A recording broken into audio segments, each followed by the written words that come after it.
Open പറഞ്ഞ surgery key hole വഴി ചെയ്യാനായിട്ട് മാതാവ് ഞങ്ങളെ സഹായിച്ചു. നല്ല രീതിയിൽ സർജറി പൂർത്തിയായി. 6 മാസത്തിന് ശേഷം രണ്ടാമതൊരു സർജറിയും കൂടി ചെയ്തു. ആ സർജറിയും വിജയകരമായി പൂർത്തിയാക്കി.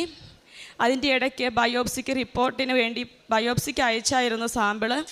ഞാൻ ഒരിക്കൽ 4:30 മണിയായപ്പോൾ ഞാൻ ഒരിക്കലും പ്രാർത്ഥനയ്ക്ക് എഴുന്നേക്കാൻ മറന്നുപോയി.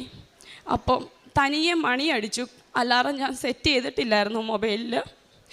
തനിയെ മണിയടിച്ച് ഞാൻ കൃത്യസമയത്ത് അന്ന് മുതൽ പ്രാർത്ഥന ചൊല്ലി. പിന്നീട് ഞാൻ മാതാവിനെ സ്വപ്നം കണ്ടു. പക്ഷെ ഞാൻ കാവി സാരി ഉടുത്തിയ മാതാവിനെയാണ് സ്വപ്നം കണ്ടത്. ഒരു കുഞ്ഞി കൊച്ച് കൂടെ ഉണ്ടായിരുന്നു. എന്നെ വന്ന് ഒരു ബുക്ക് കാണിച്ചു. എൻ്റെ സഹോദരൻ്റെ പേര് അതിനകത്ത് എഴുതിയിട്ടുണ്ടായിരുന്നു.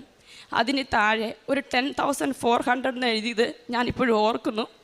അതിന് താഴെ you will see the result എന്ന് എഴുതിയിട്ട് റെഡ് ഇങ്ക് കൊണ്ട്